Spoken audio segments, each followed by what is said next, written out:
Hello guys, welcome to the new episode of my channel. আমি সঞ্জীব তোমাদের সাথে এখন এই ভিডিওতে একটি আমেরিকান ডিজাস্টার ফিল্মের কথা বলবো। ডিজাস্টার ইন দ্য মিনস মানে এই প্রাকৃতিক দুর্যোগ বিষয় সম্পর্কিত একটি ফিল্ম, যেটার নাম হচ্ছে টুইস্টার, যেটা 1996-এ ওই সেম নামে আসার একটা ফিল্মেরই স্ট্যান্ড অ্যালোন একটা রিমেক বা অ্যাডাপশন বলতে পারো। এই সিনেমাটাকে ডিরেক্ট করেছে হচ্ছে লি আইজ্যাক চুং এবং সিনেমাটার মুখ্য চরিত্র অভিনয় করেছে হচ্ছে গ্লেন পাওয়েল এবং এডগার জোন্স। এবার আমি একটা কথা ফার্স্টেই বলে দিই, এই অনেক আমাকে বলেন যে প্রোনাউন্সিয়েশন নিয়ে, তো যারা এই বিদেশি অ্যাক্টর অ্যাক্ট্রেসদের নামে প্রোনাউন্সিয়েশন অনেকটা সময় ওদের ভাষাতে আলাদা হয়, আমাদের ভাষাতে আলাদা হয়, তো একটু টুকটাক প্রোনাউন্সিয়েশন আলাদা হতেই পারে। তো সেটা নিয়ে অনেকেই একটু ইয়ে থাকে, তো সেই জন্য আমি আর সেকেন্ড টাইম ভিডিওর মধ্যে এদের নাম ইউজ করবো না। যে ক্যারেক্টার ওনারা প্লে করেছেন, যে ক্যারেক্টার নেম, সেই ক্যারেক্টার নেম ধরেই ওনাদের আমি বলবো। তো এই একটা ডিজাস্টার ফিল্ম, এর ফার্স্ট পার্টও আমি দেখেছি, কয়েকটা মানে পুরো সিনেমাটা দেখিনি, বাট কিছু কিছু সিনস দেখেছি যেগুলো ইউটিউবে অ্যাভেলেবেল আছে। তো ফার্স্ট পার্টটা কিন্তু বেশ ভালোভাবে ওয়েল মেড, 1996-এর দাঁড়িয়েও কিন্তু একটা ওয়েল মেড সিনেমা ছিল, যেখানে ডিজাস্টারের সিনগুলো, টর্নেডো সিনসগুলো খুবই পারফেক্টভাবে ওয়েল মেডভাবে দেখানো হয়েছে। এবং সেটার যখন একটা স্ট্যান্ডঅ্যালোন পার্ট তৈরি হচ্ছে এবং সেই পার্টটা যখন অবশ্যই একটা খুবই পপুলার, তো তখন সেটা একটা রিমেড তৈরি হচ্ছে আবার, তখন কিন্তু সেটার প্রতি একটা কি বলে ঝোঁক কিন্তু থাকে। তো এটা নিয়েও, এটার প্রতিও সেরকম একটা মানে আমাদের এখানে না হোক, বাইরের একটা সেরকম কিন্তু পপুলারিটি সিনেমাটার আছে। অ্যান্ড আমার মনে হয় কোনো কোনো জায়গায় এই সিনেমাটা কিন্তু মানে সেই পপুলারিটিটাকে খুব ভালোভাবে এক্সিকিউট করেছে, কারণ সিনেমাটা খুব ভালোভাবে এক্সিকিউট করে। এবং আমি একটা নিউজ দিই, যারা বুক মাই শোতে ফলো করেন তাদের দেখবেন আজকে ব্যাড নিউজ রিলিজ করেছে হিন্দি সিনেমা, সেই তুলনায় কিন্তু এই সিনেমাটার টিকিট বুকিংয়ের পরিমাণ কিন্তু অনেক বেশি। আমি দেখলাম 24 ঘন্টায় এই সিনেমাটার প্রায় 14,000 টিকিট বুকিং হয়েছে, সেখানে ব্যাড নিউজের মাত্র 7,500 টিকিট বুকিং হয়েছে, ঠিক আছে। তো এবার যদি আমি সিনেমাটার স্টোরি লাইন আপ সম্বন্ধে অল্প করে বলি, তো সিনেমার স্টোরি লাইন আপ সম্বন্ধে দেখতে পেলাম এখানে যে কেট, যে main character, women main character, female lead actress, সেই কেট একজন টর্নেডো বিশেষজ্ঞ। সে কীভাবে ওই টর্নেডো প্রবণ এলাকাগুলোতে কীভাবে টর্নেডো থামানো যায় এবং একটা শক্তিশালী টর্নেডোকে কীভাবে টুইস্ট করা যায়, সেই সেই কাজ করে থাকে। এবং এই কাজে সে বিভিন্ন সময় ঝুঁকিপূর্ণ জায়গায় চলে যায় এবং এইরকম একটা কাজে গিয়ে সে তার নিজের কিছু প্রিয় মানুষদের হারিয়ে ফেলে। তারপরে সে সেই কাজ থেকে একটা অবসর নিয়ে নেয়, কিন্তু তারই একজন ফরমাল পার্টনার তাকে আবার ডেকে পাঠায়, কারণ প্রচুর লোক টর্নেডোর ফলে মারা যাচ্ছিল।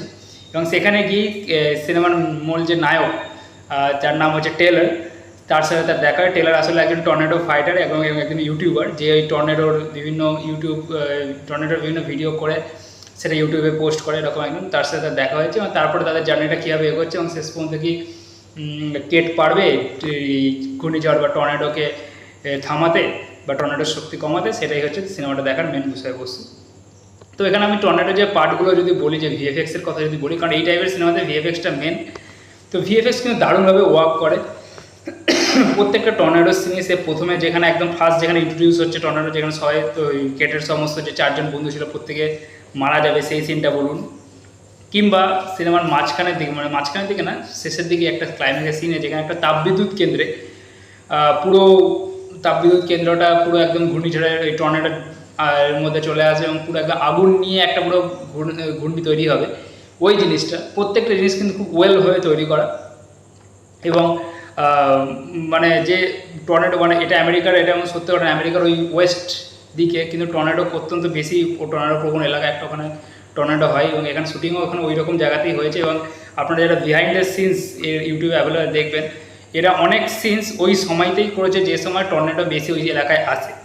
তার ফলে অনেক ফুটেজ কিন্তু রিয়েল ফুটেজ ওখানে অনেক কিছু আছে, যেখানে দেখবেন একটা সিন আছে যেখানে দুজনে একটা টর্নেডোর পিছনে দুজন নিজেদের আলাদা আলাদা গাড়িতে, নায়ক আর নায়িকা দুজন আলাদা আলাদা গাড়িতে যখন যাচ্ছে, তো দুজনের টর্নেডোর বিষয়ে বলছে যে টর্নেডো এই হয় তৈরি হয়, টর্নেডো অনেক কিছু আছে যেগুলো এখনও জানা যায়নি। তো ওই সব সিনে যেসব সিনগুলো ইউজ করা হয়েছে ওগুলো কিন্তু রিয়েল ফুটেজ, ঠিক আছে। এছাড়া আরেকটা জিনিস আমার যেটা ভালো লেগেছে, সেটা হচ্ছে এখানে কেটের সঙ্গে টেলরের একটা কেমিস্ট্রি দেখানো হয়েছে, যে কেমিস্ট্রিটা কিন্তু মানে এরকম কখনোই দেখানো হয়নি দুজনের মধ্যে একটা ভালোবাসা দেখানো হলো, এরকম কোনো দেখানো হয়নি। একটা যে জিনিস, একটা বন্ডিং দুজনের মধ্যে তৈরি হচ্ছে, এইটা জিনিসটা কিন্তু সিনেমার যে মানে একটা আলাদা ইমপ্রেশন তৈরি করে সিনেমাটার, যে দর্শকের একটা জানার ইচ্ছা থাকে যে শেষ পর্যন্ত কি দুজনের মিল হলো। মানে দুটো স্টোরি লাইন আপ যাচ্ছে, একটা হচ্ছে যে ডিজাস্টার, তারা কি ডিজাস্টার থামাতে পারবে, একের পর এক ডিজাস্টার আসছে, এই একটা জিনিস যাচ্ছে। তার সাথে সাথে এদের এই যে একটা এদের আস্তে আস্তে একটা বন্ডিং তৈরি হচ্ছে, দুজনে কি শেষ পর্যন্ত মিল হবে। তো এই একটা জিনিস লাস্টে গিয়ে যখন দুজনের একটা হ্যাপি এন্ডিং হচ্ছে, সেটা কিন্তু দর্শক এনজয় করবে। এটা পার্সোনালি আমি বলছি, এটা আমরা এনজয় করবো। স্পেশালি সেখানে যখন নায়িকা যখন বিউটিফুল হয়, সেটা তো একটা আলাদা ব্যাপার। এখানে যে ওমেন অ্যাক্ট্রেস কেটে যে ক্যারেক্টারটা প্লে করেছে, তাকে কিন্তু দারুণ দেখতেও লাগছে, তিনি একজন ব্রিটিশ অ্যাক্ট্রেস। তো সেটা একটা আলাদা একটা এক্সপ্রেশন মানে ইমপ্রেশন দেয় সিনেমাটার পক্ষে। ওভারঅল যদি পুরো সিনেমাটার কথাই বলি, এখানে যখন দেখা যাচ্ছে একটা শহর ধ্বংস হয়ে যাচ্ছে টর্নেডোর ফলে, প্রত্যেকটা যে ডিজাস্টারের সিনগুলো সেগুলো কিন্তু দারুণভাবে মেড করা হয়, তৈরি করা হয়েছে। শেষে একদম লাস্টে যে ডিজাস্টার সিনটা আছে ওটা কিন্তু ওয়েল মেড, মানে সেখানে একটা দেখানো হয়েছে যে নায়কের পায়ের মধ্যে একটা জিনিস চাপা পড়ে গেছে এবং ওপর থেকে একটা জলের ট্যাঙ্কি ভেঙে পড়ছে, এবং পুরো সিনটা কিন্তু মানে দারুণভাবে তৈরি করা। ঠিক আছে, যে ঝড়ের যে সিন, ঝড় যে উড়ে যাচ্ছে, মানে একটা টর্নেডোতে কী কী হয় আমরা এর আগে অনেক এই টাইপের সিনেমা দেখেছি, লাইক ইনটু দ্য স্ট্রোম, জিওস্ট্রোম, এরকম প্রচুর সিনেমা দেখেছি। তো বাট এইখানে যে একটা টর্নেডোতে আসলে কী কী হয়, এবং যেহেতু আমি বললাম যে এটা রিয়েল লোকেশানে, রিয়েল মানে যে সময় আসলে টর্নেডো হয় ওই সময় শ্যুট করা, তো সেটা কিন্তু আরও বেটারভাবে কাজ করছে সিনেমাটার ক্ষেত্রে। ওভারঅল আমার সিনেমাটাতে অ্যাক্টিং বলুন আর পুরো স্টোরি লাইন আপ বলুন, আমার কাছে সিনেমাটা বেশ ভালো লেগেছে। এবং আজকে একটা বাংলা সিনেমা রিলিজ করেছে, একটা হিন্দি সিনেমা রিলিজ করেছে, প্লাস এই সিনেমা রিলিজ করেছে। আমার মনে হয়, আমি যদিও দুটো সিনেমা দেখিনি, বাট এই সিনেমাটা আমি দেখলাম, এই সিনেমাটা কিন্তু আমার দারুণ লাগলো। তো আপনারা যারা যারা এই সিনেমাটা দেখেননি তারা অবশ্যই একবার গিয়ে দেখুন, আপনাদের আশা করি খুব ভালো লাগবে এবং অনেকদিন পর একটা ভালো ডিজাস্টার ফিল্ম এসছে কিন্তু। তো এটাই ছিল আজকের ভিডিও, দেখা হওয়ার পরের ভিডিওতে। Thank you.